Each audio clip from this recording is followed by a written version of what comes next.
shantii bishan Disembar ayay ahayd markii ciidamada dawladda Soomaaliya ay galeen magaalada Aadan Yabaal oo ah magaalada ugu weyn ee gobolka Shabeellada Dhexe ee weli ku jirtay gacanta ururka Al-Shabaab.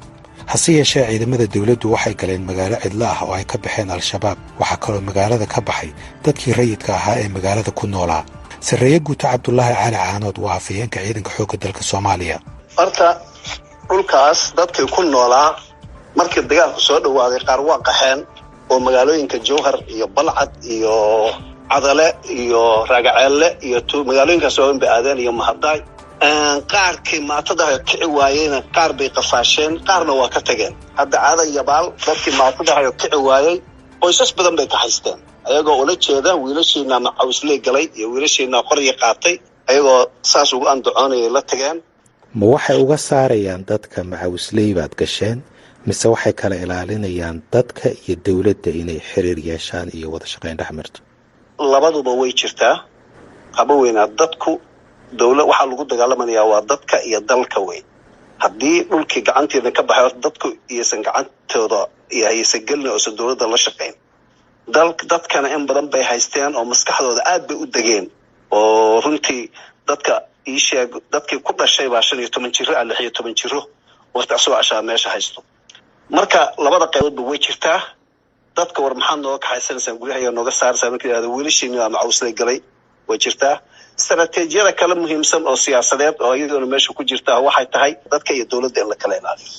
markii difaaca ay qodanayaan fiiri oo meel kasta oo la qabto guriga caruurta gelinayaan iyo naagta albaabkiisa god buu ka qodanaya. ujeedadu waxa weeye yaan madfac lagu soo ridin ama haddii lagu soo rido kula dhinteen ayagu. meelo badan oo duqeyn ay ka dhici lahayd waa la hakiyay ciidamada fudud oo commandoska loo diray kuwaas toogasho gaar ah sameeyay dabadeed sidaas lagu jabiyay iyagii.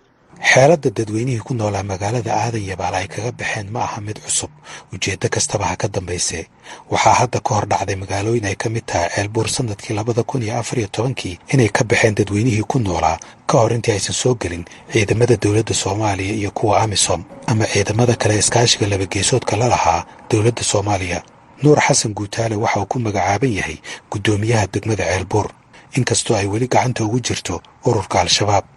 horta sida la og yahayba Dhuusamareeb iyo Ceelbuur waxaan u soo soconay 5 habeen xilligaas. 5 habeen ee aan soo gurguureynay ciidamaduna waxay ahaayeen ciidamo Ethiopian Soomaali waxaan ku ahayn 26 iskii iyo aniga 27 kaasaan ku ahayn wax Soomaali ah. sidaas awgeed ma jirin wax anaga kalsooni oo dadku ay nagu qabi karaan xilligaas. shabaabkana waxay kaga faa'iideysteen xilligaas dadkii ayay u sheegeen qaabka anagu aan u naalo iyo soo gurguurashadeeni awoodna way ku dareen oo labadaas isku dareen u sheegay dadkii ay u sheegeen qaabka aan u naalo inaan ku kalsoonaa karin iyo awood oo ay ku dareen oo ay ka bixiyeen magaalada. ugu horeyn waxay burburiyeen ceelkii biyaha ayay maaragtay bamkii iyo ka saareen motorkina waa qaateen. ilaahi kale bay biyaha laga heli lahaayeen maaragtay ceelashii yaraana qaar waa burburiyeen. marka waxyaabahaas ay adeegsadeen xilligaas oo ay adeegsadeen waxaana soo la dhihi karaa gurguurashada aan waqtiga dheer u soo soconay magaalada Ceelbuur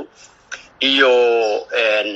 kalsoonida nala ku qabi karo oo yareed maadaama ay tahay awood ciidamo Ethiopian oo socda ay ahayd. dadka horta ma iyaga baabuur saara oo abaabula oo guryaha ka soo saara mise amarun bay siiyaan ay dhahaan ha laga baxo? dadka amarna way siinayaan biyahana waa ka jarayaan korontadana waa ka jarayaan. mar haddii meeshii biyahana laga jaro korontada laga jaro noloshu waa ka baabaaday meeshaas meel biyo leh dadku inay beegsadaan ku qasban yihiin. waa sababaha ugu badan ay dadku ka haystaan. qodob kale oo muhiim ah oo qayb ka qaata barakicinta dadka rayidka ah waa duminta iyo qarxinta ceelasha biyaha ama in laga bixiyo qalabkii biyaha looga soo saarayay. afhayeenka ciidanka xoogga dalka Soomaaliya Sarreeye Guuta Cabdullaahi Cali Caanood ayaan weydiiyey sida ay dib ugu kasban karaan kalsoonida shacabka dibna ugu dhisayaan kuna soo celinayaan adeegyada bulshada ee deegaanada ay qabteen ciidamada dawladda Soomaaliya iyo kuwa deegaanka. Al-Shabaab marka ay tagayaan waxay sameeyaan ceelasha biyaha ay bombooyin kala baxaan qaarna bombooyin bay ku ridaan oo waa gubaan. hadda labadii ceel oo ku taala Aadan Yabaal labadii bombooyinka way kala baxeen. labadiiba shalay waa bombooyinkii xamar looga keeno diyaaradu keentay waana lagu xiray biyihii waa loo sii daayay raashinkii taakulayntaana waa loo geeyay dadki waa tegay dad badan ma joogo dad yar yar baa baadiyaha ka soo baxay laakiin dadku waa aakhirka waa imaan doonaan waa isu soo ururi doonaan wixii ay la tageen maahana waxa kale tuulooyin badan oo kale isaas ku soo sameeyeen miirtuuga ceelkii bay ka gubeen califool dheer ceelkii bay ka gubeen laakiin kulligood isla maalintii laga qabtay maalinta ku xigtay bombooyin baa ceelkii la geliyay waa biyihii la soo saaray taas waxaa feer socota si aan dadku aysan xiriirkooda isgaarsiintu u kala go'o oo qofkii baahda qof ehelkiisa uu soo u wicin anteenadana waa jabinayaan way jabiyeen qaayib bay jabiyeen masaajid Al-Guduud bay jabiyeen meelaha Daar es Salaam bay jabiyeen ciidanku wuxuu haystaa raadiyaal special ah oo asoo ku wada xariiro oo baahan isgaarsiinta dad qof walba maqlayo inuu ku xariiro isgaarsiinta raadiyaashooda ay haystaan horin urur guuto taliska taasaa lagu wada xariirayo dhabarkooda u saaran baabuurta ugu xiran ee waxa ay baabi'inayaan waa dadkii shacabka ahaa oo isgaarsiintan isticmaalayay oo qofkii maantay dagaal baa dhaca gurigiibu ka baxay geed hoostii buu joogaa ehelkiisa la hadli lahaa ama dibad ha jooga ama daaqilka ha jooga dhihi lahaa warkaasaan Allah albaabkay ka xirayaan oo ku baabi'inayaan biyo soo qofkaas u cabin ceelkii ka gubayaan intii uu socday howlgalka ciidamada dawladda Soomaaliya iyo dadka deegaanka waxay ururka al-shabaab dhinacooda kulan u qabteen odayaal ka kala socda gobolada dalka oo ku jira golaha ay ururka al-shabaab sameeyeen oo lagu magacaabo golaha nuqabada wilaayaadka golahaasi waxay soo saareen 12 bishii November go'aano ka kooban 16 oo ay ka mid ahaayeen in gulufka dawladda ay ku tilmaameen mid gardarro ah waxayna sheegeen inay meel uga soo wada jeesanayaan waxaa kaloo go'aamadaasi ka mid ahaa inay beri ka yihiin dadka ka tirsan beelahooda ee ka qayb qaadanaya gulufka ka dhanka ururka al-shabaab waxaa kaloo ay ku sheegeen go'aanadaasi inay ka soo horjeedaan faragelinta shisheeye iyo qorshayaasha dhagaraysan ee gumaystaha sida ay hadalka u dhigeen waxaa kaloo go'aamada ka soo baxay odayaasha taageersan ururka al-shabaab ka mid ahaa in la iska kaashado sidii looga hortegi lahaa khalkhalka lagu hayo habsami u socodka suuqyada xorta ah ee dalka waa sida lagu sheegay go'aamada ka soo baxay golaha odayaasha ee taageersan ururka al-shabaab afhayeenka ciidanka xoogga dalka Soomaaliya Sarreeye Guuta Cabdullaahi Cali Caanood ayaan weydiiyey dadaalka ay dhinacooda ugu jiraan sidii ay u kasban lahaayeen odayaasha dhaqanka horta markii u horeyso dagaalka uu bilaamayay wuxuu ka bilowmay aasaaskiisii odayaasha oo waxa dadkooda lagula dhaqmayo xoolahooda la qaadanayo dilka la dilayo ka xanaaqay dabadna la kaashaday maamuladii gobolada sida gobolka Hiiraan oo kale maamulkiisa oo waqtiyada anigu aan doorashada lagu jiray bay ahayd dhacdooyinkaas horta markii u horeysay meelaha ka dhaceenba oo horta waxa abaabulay kacdoonka oo dhalinyarada faraha badan abaabulaya oo isu keenaya waa hogaamiyaasha dhaqanka qayb kamid ah ayada ku dhimatay dagaalka warag odayaalaha waaweyn oo la yaqaano oo isheeg qabiilooyin horjoogayaal ah baa ku dhintay kuwa kalena ciidankay la socdaan al-shabaab hadduu helo odaga laftigiisa madaxuu ka goynaya dowlad goboleedyada iyo maamuladooda maamulada iyo odayaashu isku xiran yihiin waxa ka wada dhaxaysta shaqada abaabulka iyo kicinta iyo baraarujinta bulshada iyo dagaalgelinteeda odagii aan beeshiisa raggeedii dhalinyarada ah ee hubaysnaa aan ka keenin halganka waa ka haray wasaaradda arrimaha guduhu madaxweynuhuna dawaaba tagay oo meel walba waa tagay odayaasha dhaqanka uu la shiray gaar ahaan gobolka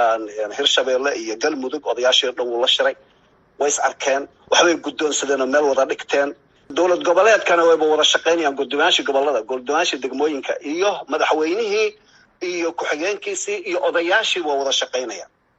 marka muujadan dadka ahba haddaan shaqadaas aysan qaban odayaashu ma soo baxdeen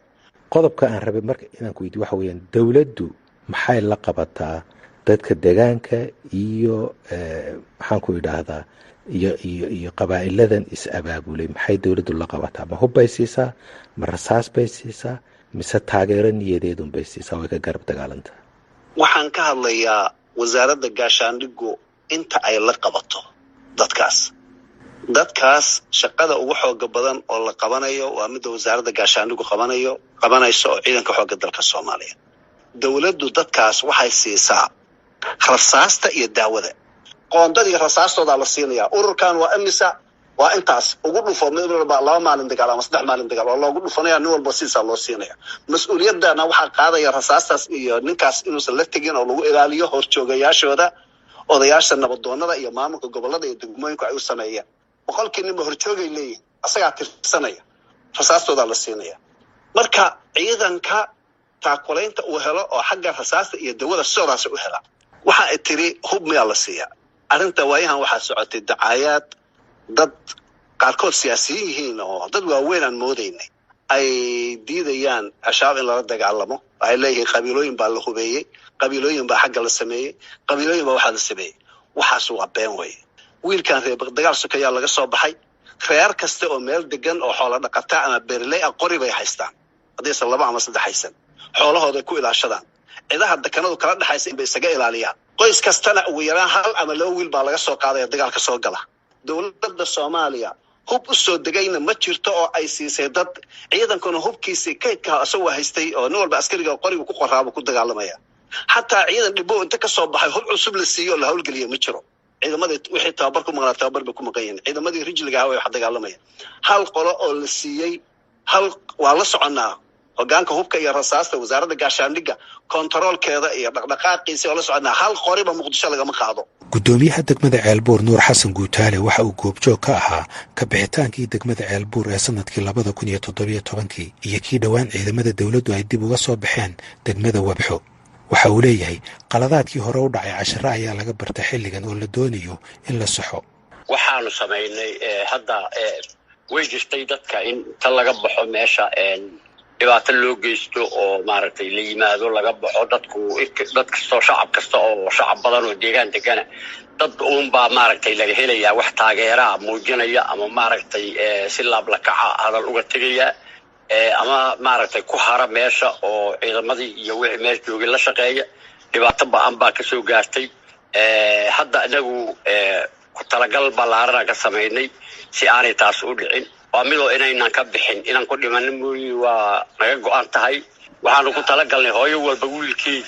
oo aan ogolayn in hooyadii la dilo intuu meesha ka tago oo door bidayo inuu isagu dhinto oo meesha ku dhinto door bidayo ayaan maaragtay hadda heennay kuwaas ayaana xoreynta gelay barakicinta dadka looga saarayo tuulooyinkooda iyo magaalooyinkooda ayaa imanaya iyadoo xilligan Soomaaliya ay ka jiraan abaaro daran kuwaasi oo sidoo kale soo barakiciyay 100,000 oo qof qaar ka mid ah dadka ugu badan ee ka soo barakacay deegaanada ay ka taliyaan al-shabaab waxay soo galeen magaalooyin waaweyn oo ay ka mid yihiin Baydhabo iyo Muqdisho Cabdulqaadir Cali Maxamed waa gudoomiyaha guddiga qaxootiga iyo barakacayaasha ee maamul goboleedka Koonfur Galbeed waxaa jiro nidaam lagu qoro oo coordination ah la isticmaalo lagu bahoobay hay'adaha kuwaasoo loo yaqaano CCM clusterka ayaa waxay line office dawladda ay la shaqeeyaan waa guddiga qaxootiga xafiiskiisa kaasoo 3 bilba la sameeyo tirakoob oo lagu qiyaas qaadanayo inta kororka joogto iyo inta ama kasii dhimantay masalan kal hore 3 bilood ka hor 572 ay ahayn kaamamka ama ay degan yihiin oo dadkii barakacayaashii hore markii dambe tirakoobkii hadda ugu dambeeyay ee la sameeyay bisha November bishii July la sameeyay November teedii weli maxduudkeedii lama soo saarin laakiin tiino oo July la sameeyay waxay noqdeen 498 4 waxay u dhaceen hoos shuruudii bay buuxin macnaheeda qaar ayaa dib u laabtay meelihii hore uga yimaadeen hadda bishii July oo kale ee gobolka Bakool dagaalaha ka dhacay kadib markii shabaabku ay isku dayeen inay Itoobiya galaan hadda laftigeeda waxaa la saadaalinayaa howlgalo military marka dadka imanaya magaalooyinka soo galaya oo deegaanada ka soo qaxaya miyay kordheen maxaad war naga siin kartaa way kordheen waxaana aad iyo aad kaaga siinayaa sida hadda meelaha aad tilmaantay ee gobolka Bakool area-da xuduudda ku teedsan ee labada xuduudood kala qaybinayso dadkii deganaa si xoogan ayay uga soo barakaceen waxayna wadada ay ku soo jireen ugu yaraan 20 maalmood 20 maalmood markayna soo gaareen aan wareysanay waa gobolka Bakool area Elberde ilaa iyo area xuduudaasi dadka yimid oo la kulannay way jiraan oo annaga aan intaas markay yimaadeen qayladaan gurmad aan u sameynay marka tirada ka imaanaysay bilihan hadda ugu dambeeyayna aad iyo aad ay u korortay sababtoo ah waxay noo sheegeen in ay ka soo carareen qoysaskaasi dagaalada ama iska horimaadyadii horey u dhacay iyo kuwa la filayaba way ka soo hayaameen oo waxay yimaadeen magaalada Baydhabo isla markaasina dawladdu waxay u amaqaaday in gurmad loo fidiyo oo dadkaasi waxyaabaha asaasiga loo qabto. hay-adaha gargaarku waxay sheegeen in sanadkan oo keliya ay barakaceen in ka badan 1 milyan oo qof kuwaasi oo deegaanadooda uga soo tegay abaaraha ka dhashay roob la'aanta. sidoo kale waxay hay-aduhu sheegeen in malaayiin qof ay ku sugan yihiin cunno yaraan iyadoo meelaha qaarkoodna laga digay inay ka dhici karto macluul haddii aan gurmad degdeg ah lala gaarin. barnaamijkii galka baaristuna waa naga intaas. inta aynu ku kulmi doonno barnaamijkan oo kale waa haaruun macruuf oo idin leh nabadgelyo.